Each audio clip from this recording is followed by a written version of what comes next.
My name is Sarah O'Brien, and 6 months ago, I was sleeping in my 2010 Honda Civic in a Walmart parking lot.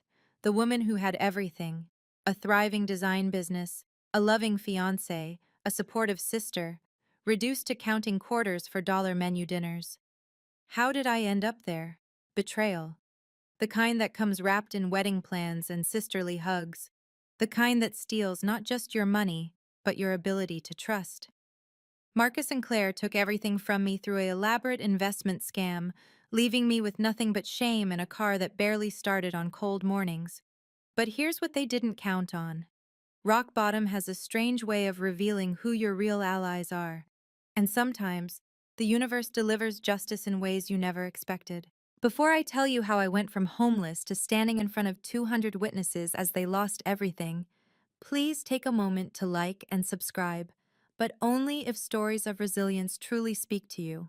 Drop a comment with your location and local time. I love knowing where in the world you're listening from. Now, let me take you back to that pivotal day at the Riverside Heights launch. The grand ballroom at the Riverside Heights complex gleamed under crystal chandeliers, each one worth more than my old annual salary. 200 of California's most influential real estate players mingled with champagne flutes, their conversations a symphony of deals and millions. The April afternoon sun streamed through floor-to-ceiling windows, illuminating architectural models of the $50 million development that would reshape the city's skyline. I stood near the registration table, my new Armani suit a stark contrast to the thrift store clothes I'd worn just months ago. The fabric felt like armor, each thread woven with purpose. My fingers traced the edge of the leather folder in my hands, contents still hidden, waiting for the perfect moment. That's when I saw them. Marcus entered first, his trademark confidence preceding him like a herald. That same swagger that once made my heart skip now only reminded me of how blind I'd been. His navy suit was expensive but flashy, always more concerned with appearance than substance. Claire followed, her red dress commanding attention as she laughed at something on her phone. My sister, 2 years older but decades behind in integrity. They carried an elaborate bouquet of white roses and lilies, my former favorite flowers. The gesture might have seemed thoughtful to onlookers. To me, it reeked of calculated manipulation. The Thompson O'Brien Design Group, I heard Marcus tell a cluster of investors near the bar. We're hoping to secure the interior contract for Phase 2. Claire nodded enthusiastically. We've revolutionized sustainable luxury design. Our portfolio speaks for itself. Our portfolio. The words sliced through the air. Every design they claimed, every innovation they touted, all stolen from the woman they'd left sleeping in parking lots. I watched them work the room with practiced ease, shaking hands with people who controlled billions in development funds. They moved like sharks through still water, unaware that the ecosystem had changed. They had no idea that the meek designer they'd discarded had been quietly rebuilding, piece by piece, connection by connection. Daniel Chen's security team knew my name. The catering staff addressed me as Director O'Brien. The event coordinator had confirmed my presentation slot. Yet Marcus and Claire remained oblivious, too intoxicated by their own ambition to notice the shift in the room's energy whenever I passed. They had no idea who I'd become.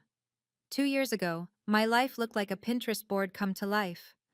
My home studio in Oakland buzzed with creative energy, clients booking consultations months in advance. Marcus had proposed on my 30th birthday, down on one knee in the garden I'd designed myself.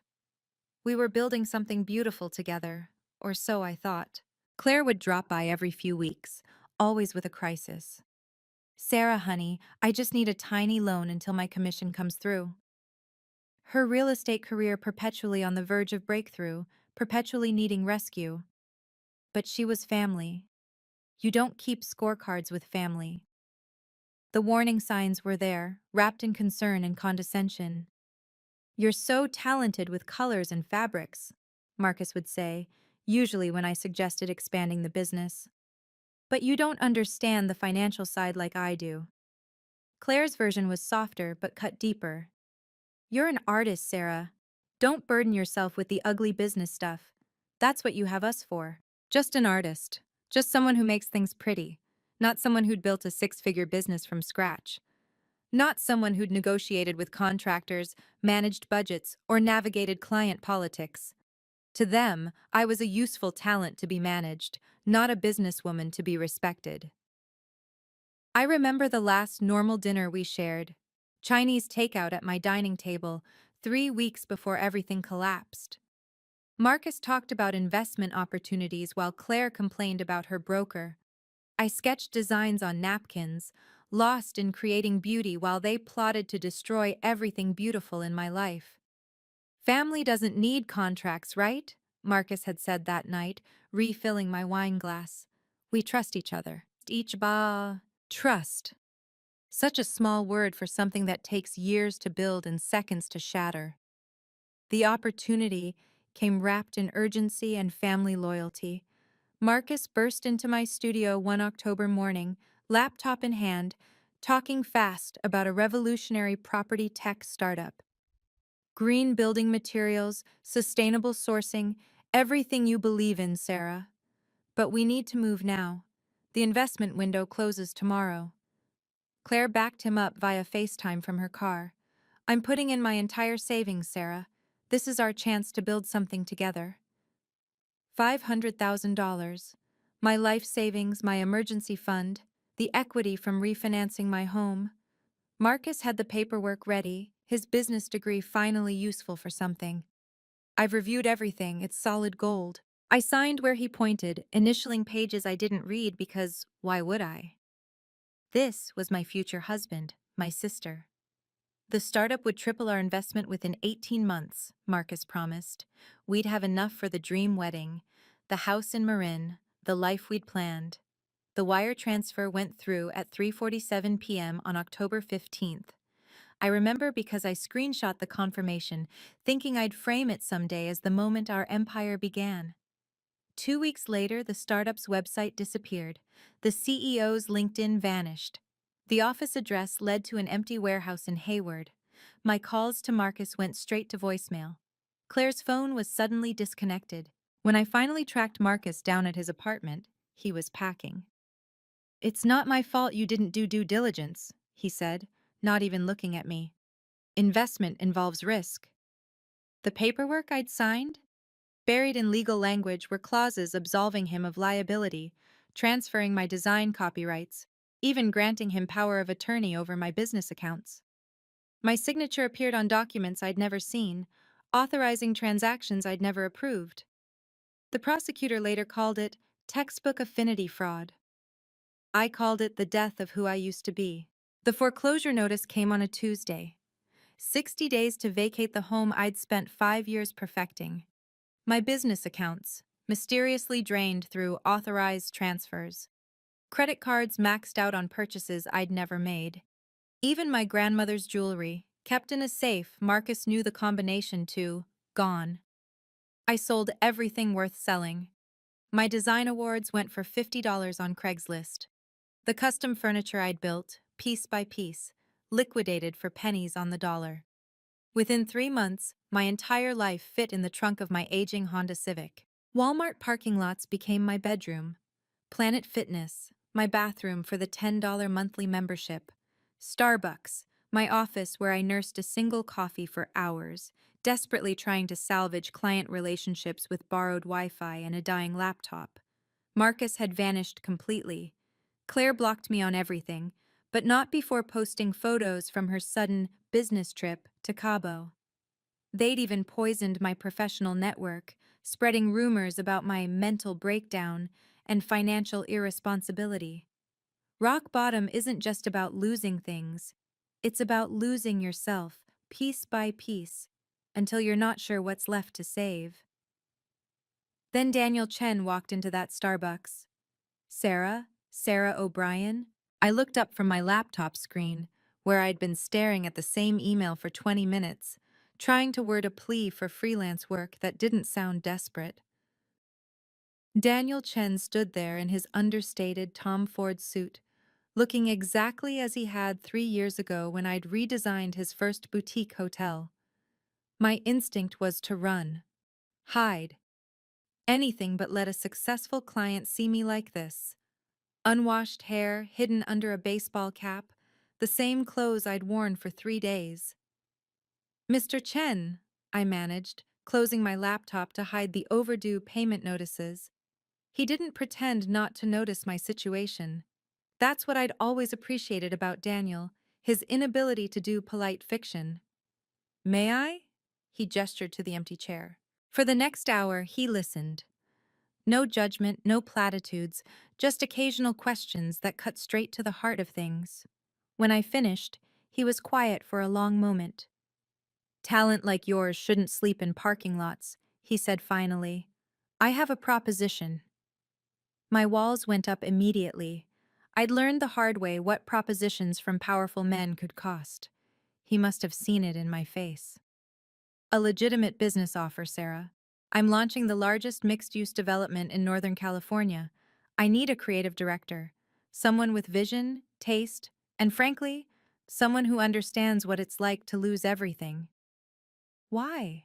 Because someone who's been broken and rebuilt themselves doesn't just design spaces, they create sanctuaries. And that's what Riverside Heights needs to be.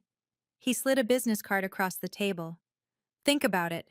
But Sarah, don't think too long. The launch event is in 8 weeks and we have work to do. The card felt like possibility itself. There's something you need to know, Daniel said the next morning in his downtown office, floor-to-ceiling windows framing the bay. Marcus Thompson and Claire O'Brien have been shopping your portfolio around the city. My coffee turned to acid in my stomach. My portfolio? Your designs with their names attached. They've already secured 2 small contracts using your work. He pushed a tablet across his marble desk, showing screenshots of my projects on their new website. The room spun. Not only had they stolen my money, they were stealing my professional identity. I can't prove those are mine. They have all my original files. Actually, Daniel leaned back. You can. But first, we need to discuss what's at stake here. He laid it out with surgical precision. If I stayed silent, Marcus and Claire would continue building their empire on my creativity. My reputation in the industry would evaporate completely. No one would believe the homeless woman over the polished couple with the impressive portfolio. Or, he said, we do this strategically.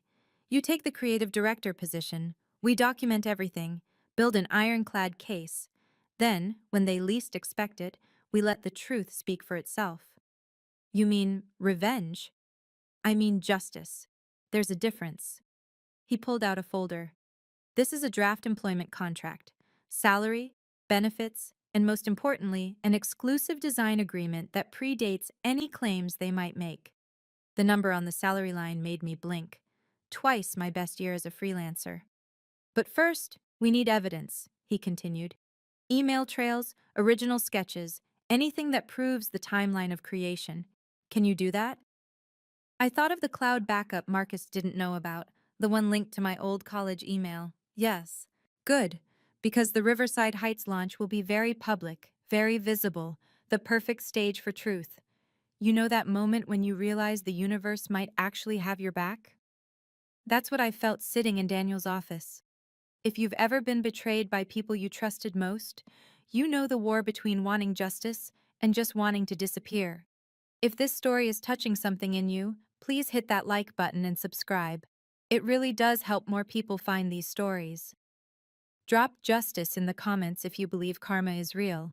And now, let me tell you how we spent the next 2 months preparing for the most important presentation of my life. Daniel's legal team worked like a precision instrument. The lead attorney, a woman named Patricia who'd seen too many similar cases, laid out our strategy in rapid-fire questions. Your designs? Stolen. All of them. Proof? Email trails. Date-stamped files. Their weakness? Greed and sloppiness. We spent weeks excavating digital evidence. My old college email account became a goldmine. 5 years of design evolution, each sketch dated, each revision tracked. Marcus had been thorough in stealing my recent work, but he'd never known about this backup from before we met. Patricia's paralegal discovered something even better. Copyright fraud, she said, sliding papers across the conference table. Claire filed design copyrights last month, under her name, for work created while you were demonstrably the sole creator. That's 5 years minimum if prosecuted. Federal crime. The most damning evidence came from an unexpected source, my former clients. 3 came forward independently, sharing emails where Marcus had pitched my designs as his own while I was living in my car. Timestamps showed he'd been planning this for months before the investment scam. We need one more thing, Patricia said. Public documentation of your role here. Something undeniable. Daniel smiled. The Riverside Heights launch. 200 witnesses, full media coverage. Sarah will present as creative director. And if they show up? We're counting on it, Daniel said. Marcus already RSVP'd. He's bringing potential investors to show off his portfolio. Patricia gathered the documents. Copyright fraud, wire fraud, identity theft. We have enough to bury them, but Sarah, the choice of when and how is yours. I thought about those nights in the Walmart parking lot, counting change for ramen. The launch, publicly, let everyone see who they really are. 2 months of invisible work. While Marcus and Claire networked at industry parties, I lived in Daniel's corporate apartment, designing 18 hours a day. Riverside Heights wasn't just a project anymore. It was my resurrection. Every floor plan, every material selection, every color story carried my signature style. The sustainable luxury Marcus had mockingly promised investors? I made it real. Reclaimed wood from California's historic piers, solar glass that turned windows into power sources, living walls that cleaned the air while looking like art. Daniel gave me complete creative control and a team of 20. They didn't know my history, only that the new creative director had vision.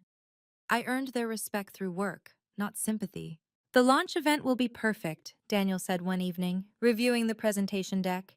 Media, investors, everyone who matters in California real estate. Marcus and Claire had no idea I was involved. Daniel's assistant had carefully kept my name off public communications.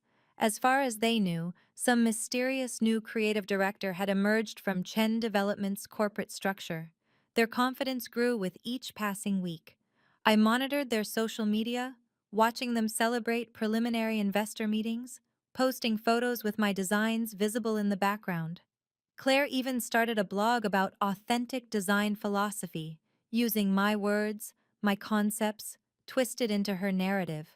The invitation list for the launch was a who's who of West Coast development, including, of course, the Thompson O'Brien Design Group. They'd walk into that ballroom expecting opportunity. Instead, they'd find accountability. April 15th, 6 months to the day since I'd lost everything. I arrived at the Grand Ballroom at noon, 4 hours before the event. My team had transformed the space overnight. Every detail reflected the Riverside Heights vision, sustainable elegance that whispered rather than shouted. The presentation screens were tested 3 times, the portfolio display carefully curated. 20 projects spanning 5 years, all indisputably mine, ready to display at the touch of a button. By 3:30, the early arrivals began filtering in. Tech executives, pension fund managers, international investors. I greeted each one personally, but carefully. Director O'Brien, not Sarah, not yet. Then I saw them through the window. Marcus stepped out of a Tesla he couldn't afford, helping Claire with her dress. They moved with the confidence of people who believed they'd already won. The flowers they carried, white roses and lilies again, seemed almost laughably predictable. I watched them enter, watched them scan the room with predatory efficiency. Claire spotted potential marks immediately, her smile brightening as she recognized the Goldman Sachs team. Marcus made a beeline for the Korean investors Daniel had been courting for months. They were so busy hunting, they didn't notice the prey had become the predator. "Showtime in 30, Daniel's assistant whispered. I positioned myself where they wouldn't see me immediately, but where I could watch everything. The folder in my hands felt weightless now. The evidence, the contracts, the proof, all just props in a play whose ending I'd already written. Time to introduce myself properly. The room's energy shifted when I moved through it, though Marcus and Claire were too focused on their marks to notice. The senior executives from Cushman and Wakefield greeted me warmly. Director O'Brien, the designs are stunning. The Chronicle's real estate reporter asked for an exclusive interview. After the presentation, I promised, small seeds of authority planted in plain sight. Sarah? I turned to find Jennifer Walsh, my former biggest client, looking confused but delighted. I heard you disappeared. Marcus said you'd had some kind of breakdown. Did he? I kept my voice neutral. I've been busy with a new position. You'll hear about it shortly. She glanced at my outfit. Clearly expensive. Clearly new. Then, at the Chen Development badge on my lanyard, the word Director visible even from a distance. Her eyes widened slightly. Security approached. Director O'Brien, Mr. Chen wants to confirm the presentation timeline. 5 minutes, I said, loud enough for Jennifer to hear. She wasn't the only one listening now. Word rippled through clusters of conversations. Director O'Brien, Chen Development, the mysterious creative director. I passed close enough to Marcus and Claire to hear their pitch. Our firm's philosophy centers on authentic sustainability, Claire was saying to a venture capitalist. We don't just design spaces, we create experiences. My words, my philosophy, delivered to a man whose firm I'd pitched to last year. The folder in my hands contained everything. The exclusive contract with Chen Development dated 2 months ago, the cease and desist letters ready to serve, the copyright documentation. But its power came from timing. Let them climb higher. The fall would be that much more instructive. Ladies and gentlemen, the MC's voice filled the ballroom. Please take your seats. The presentation is about to begin. They found me by the architectural model, studying the miniature paradise I'd designed. Marcus approached first, his confidence faltering for just a second when he recognized me. Claire followed, her smile freezing, then forcibly brightening. Sarah? Marcus's voice carried false warmth. What are you doing here? I turned slowly, letting them see the full transformation. The designer suit, the professional styling, the badge that read, Creative Director. Most importantly, the complete absence of fear in my eyes. Working, I said simply. Claire recovered first, rushing forward with the flowers. We've been looking for you. We were so worried when you disappeared. Were you? I didn't take the bouquet. Marcus stepped closer, lowering his voice. Look, about what happened with the investment. That was unfortunate. But we could work together now. You could consult for us. The audacity was breathtaking. They stood there, wearing success built on my ruins, offering me crumbs from my own table.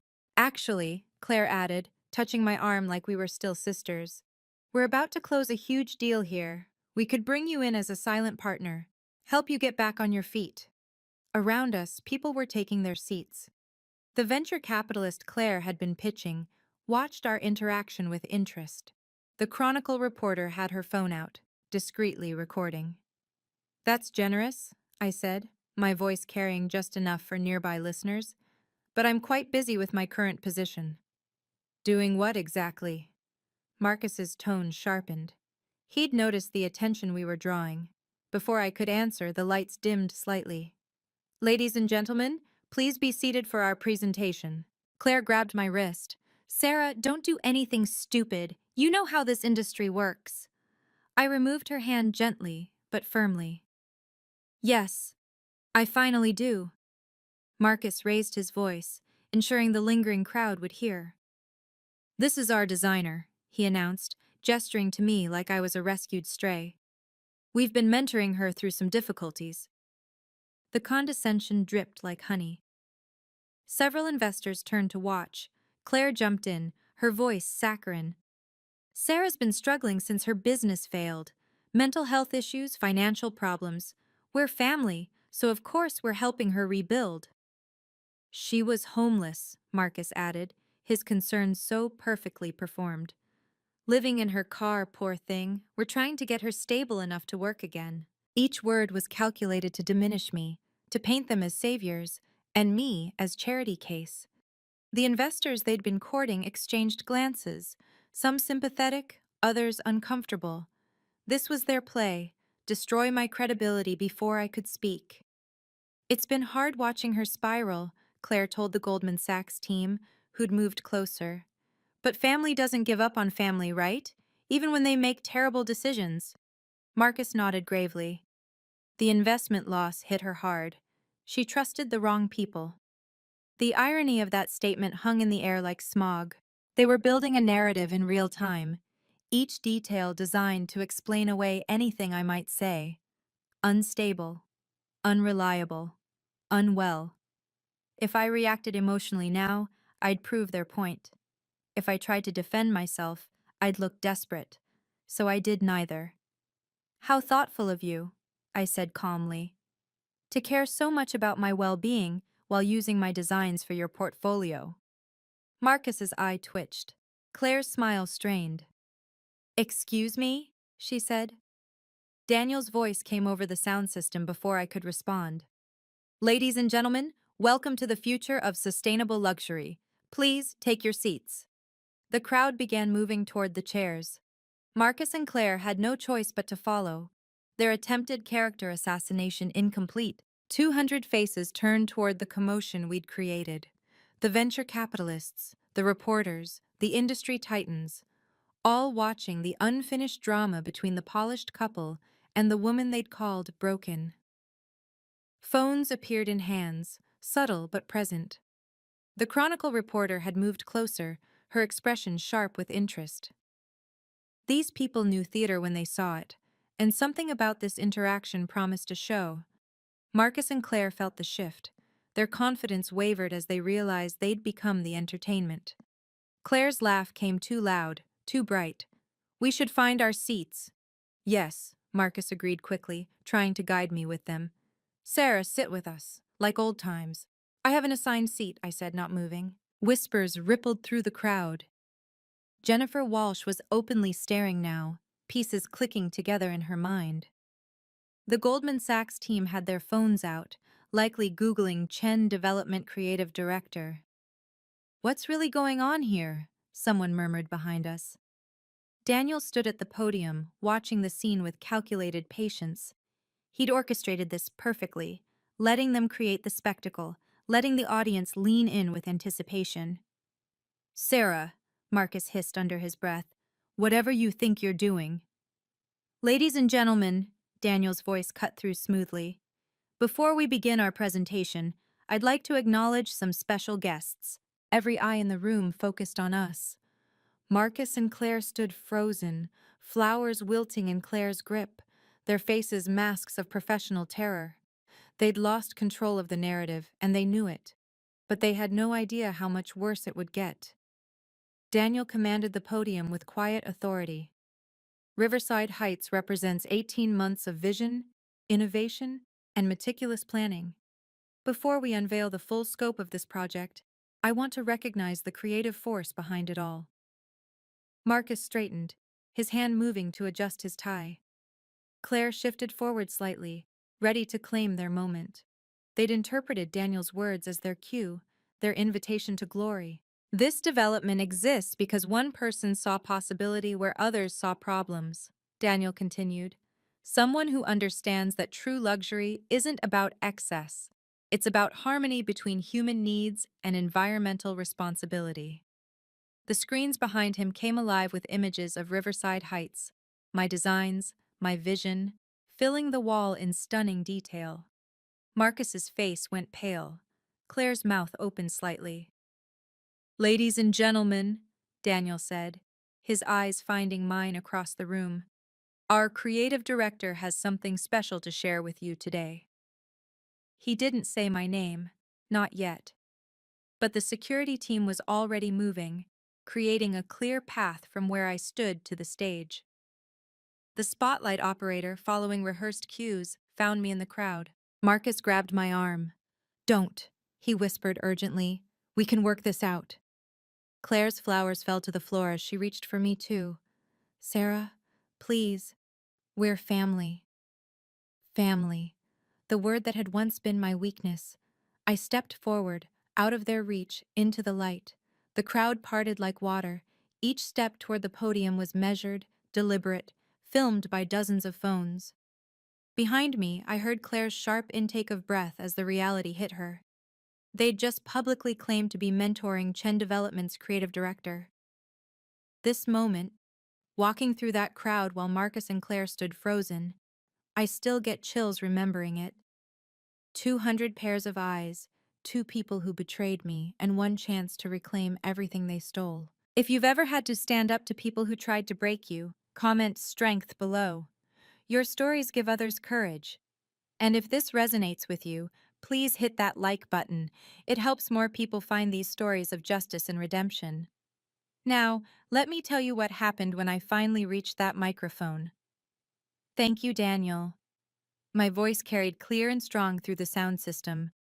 I'm Sarah O'Brien, Creative Director for Chen Development Group. The reaction was immediate. Phones raised higher. The Chronicle reporter moved to the front row. Marcus and Claire stood paralyzed in the middle of the audience, flowers scattered at their feet. For those who don't know me, I continued, letting my eyes find them in the crowd, I've been designing sustainable luxury spaces for 8 years. Some of you have been in my projects without knowing it. The screens behind me shifted to a portfolio display.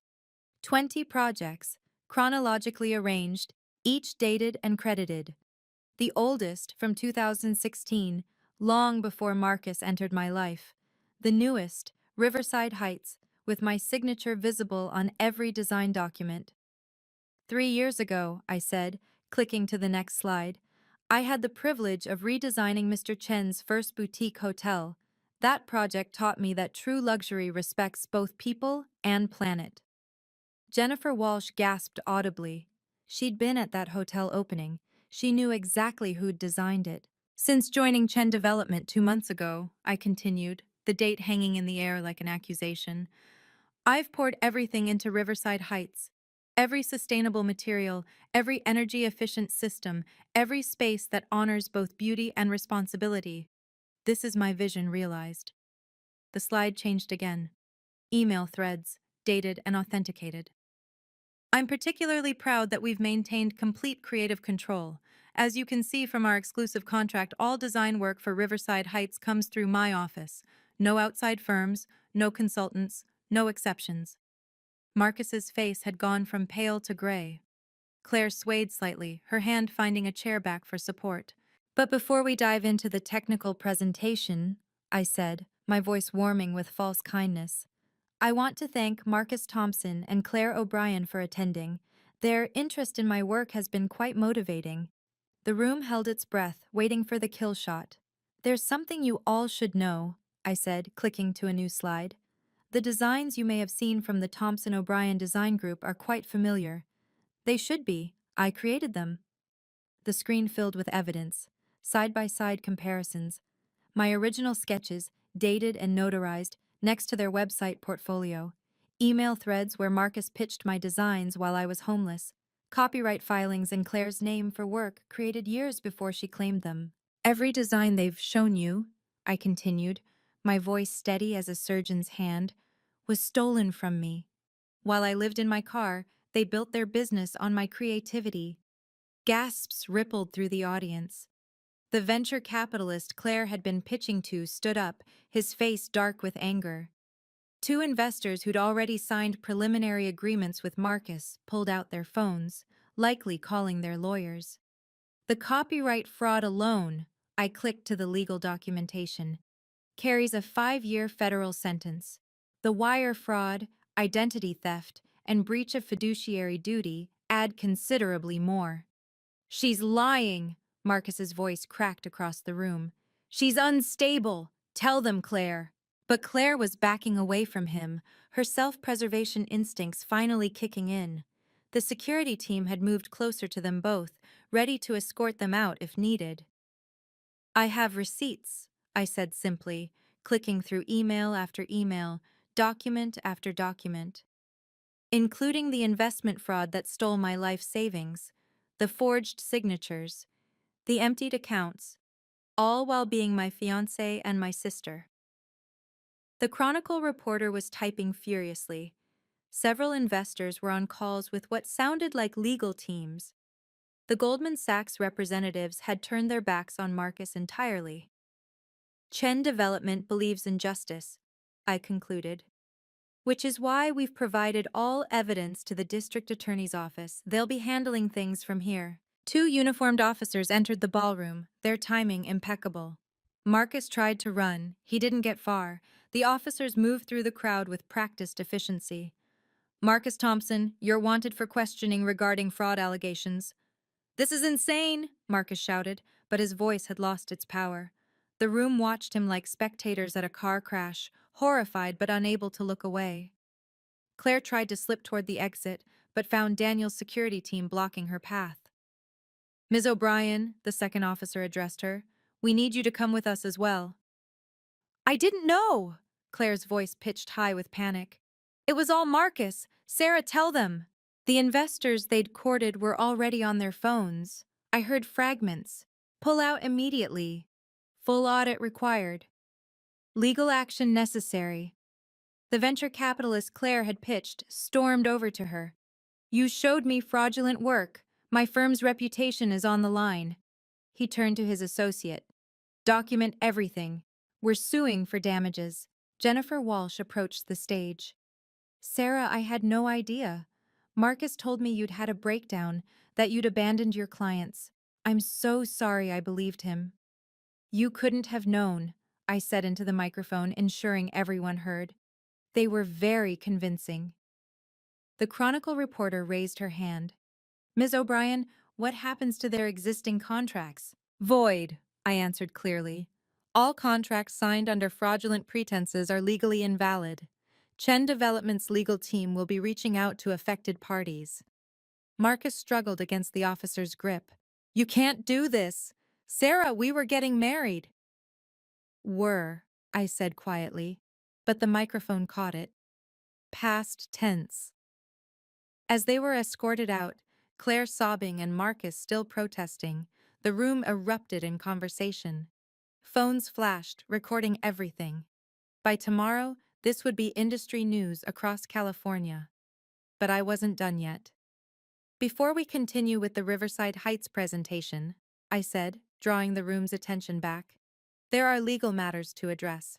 Patricia, Daniel's lead attorney, joined me on stage with a folder of documents. Her presence commanded immediate attention. Everyone knew her reputation for destroying corporate criminals. Cease and desist orders have been filed, Patricia announced. Any individual or firm currently using designs created by Ms. O'Brien must immediately halt operations pending verification of ownership. She clicked through a list on the screen. 7 companies appeared, all current clients of Thompson O'Brien Design Group. These firms have 72 hours to provide proof of legitimate design ownership or face legal action. Additionally, I continued, taking back the microphone, all monies obtained through fraudulent use of my intellectual property must be returned. Our forensic accountants estimate this at approximately $2 million. The room was silent except for the sound of typing and phone cameras clicking. The individuals responsible, Patricia added, are permanently barred from practicing in California's design and development industry pending criminal proceedings. Any firm that knowingly employs them will face investigation. A hand raised in the audience. What about the people they scammed? A restitution fund is being established, I answered. Anyone who can prove they were defrauded by Thompson O'Brien Design Group can file a claim. Chen Development is providing the initial funding to ensure victims aren't waiting years for justice.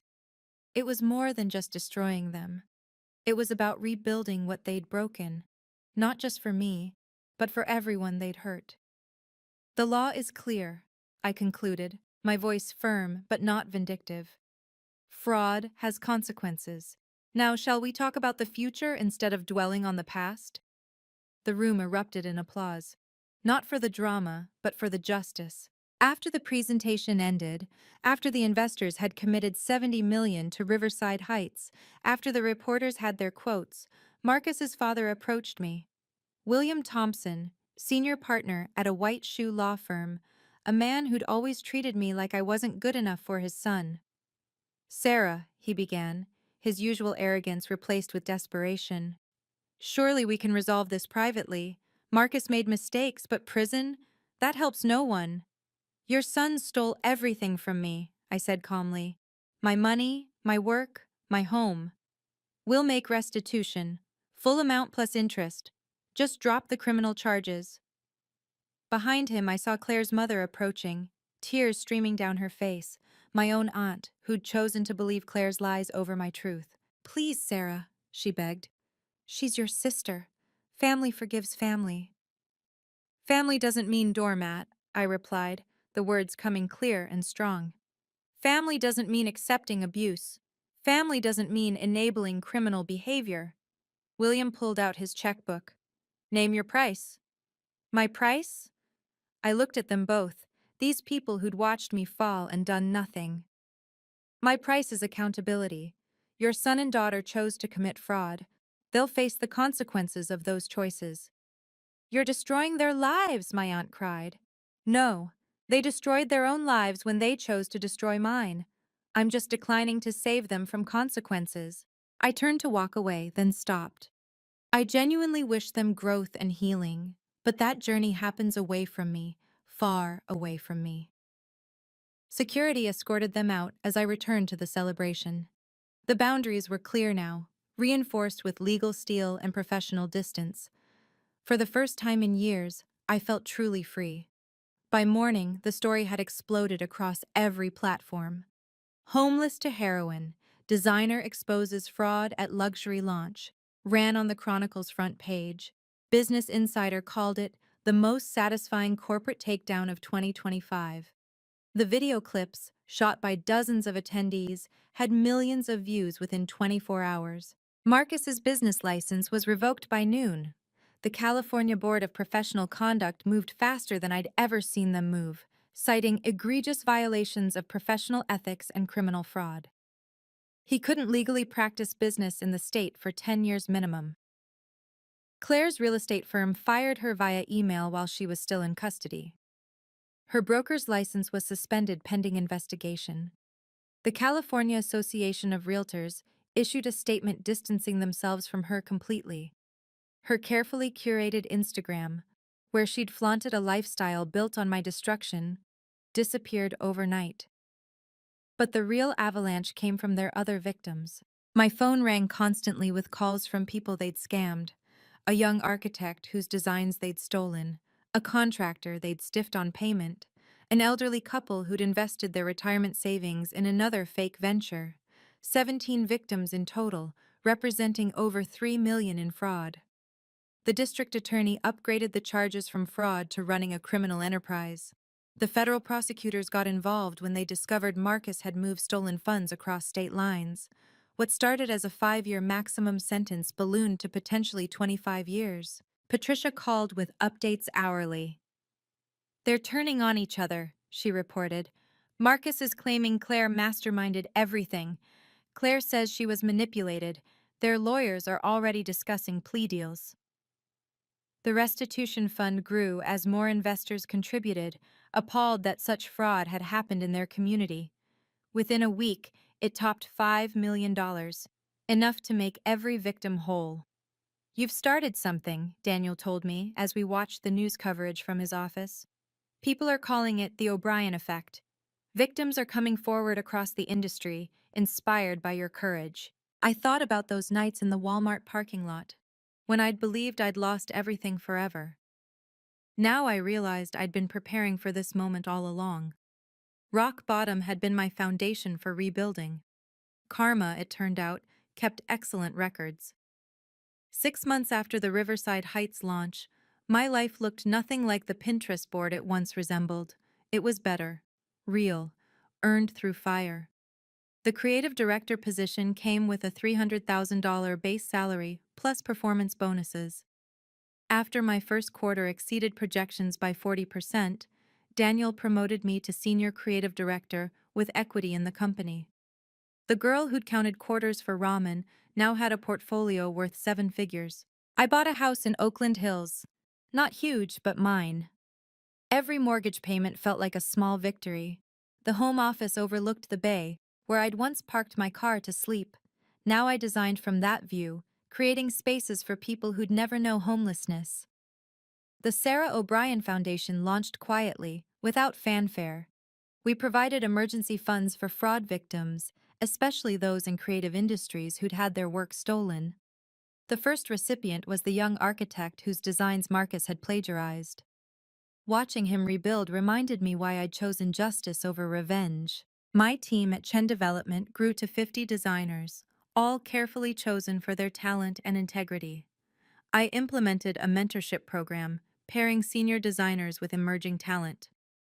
Protect your work, I told every new hire. Document everything. Trust, but verify. The industry recognition came in waves. Architectural Digest featured our sustainable designs. Forbes included me in their 40 under 40 list. The irony wasn't lost on me. Marcus had always said I didn't understand business. Now I was running a division that generated 30 million in revenue annually. But the best moment came when a young woman approached me at a conference. She'd been living in her car after her business partner embezzled everything. She'd seen my story, knew recovery was possible. "How did you trust again?" she asked. "I didn't," I told her honestly. "I learned to verify first. Trust comes later if earned, and it's never blind again."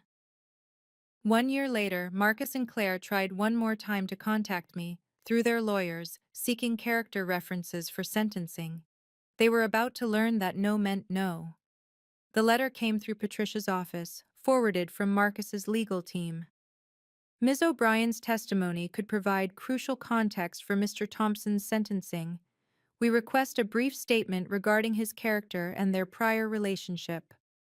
Claire's lawyer sent a similar request, with an added emotional manipulation. "Your sister has lost everything. Your mercy could mean the difference between 5 years and 15. They wanted me to save them. After everything, they still believed I was the same person who'd signed papers without reading them.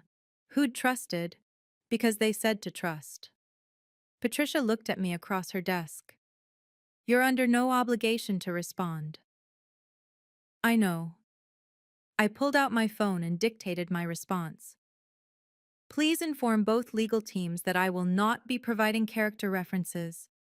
Any further attempts at contact will result in restraining orders. This decision is final and non-negotiable." "That's it?" Patricia seemed surprised by my brevity. "No" is a complete sentence. 2 weeks later, they tried again through intermediaries. Marcus's mother sent flowers to my office with a note begging for forgiveness. Claire's friends created a social media campaign painting her as a victim of Marcus's influence. They tagged me repeatedly, trying to generate public pressure. My response was swift and legal. Restraining orders filed against both families. Cease and desist letters to anyone participating in the harassment campaign. When a reporter asked for my comment on their upcoming sentencing, I gave them one line: "The justice system will handle their consequences. I'm focused on building the future." The boundaries held firm because they were built on law, not emotion. Every attempt to breach them only strengthened my resolve. Marcus got 12 years. Claire got 8. Their parents still send letters sometimes, forwarded through lawyers, unopened and returned. No still means no. 2 years have passed since that April afternoon when Justice wore an Armani suit and spoke into a microphone. I still design sustainable spaces, still mentor young creators, still build beautiful things from broken pieces. But I build differently now. Every contract gets reviewed by lawyers. Every partnership includes exit clauses. Every creative decision stays documented and dated. Some call it paranoid. I call it professional. The betrayal taught me that boundaries aren't walls. They're load-bearing structures that hold up everything else. You can't build beauty in spaces where you're not safe.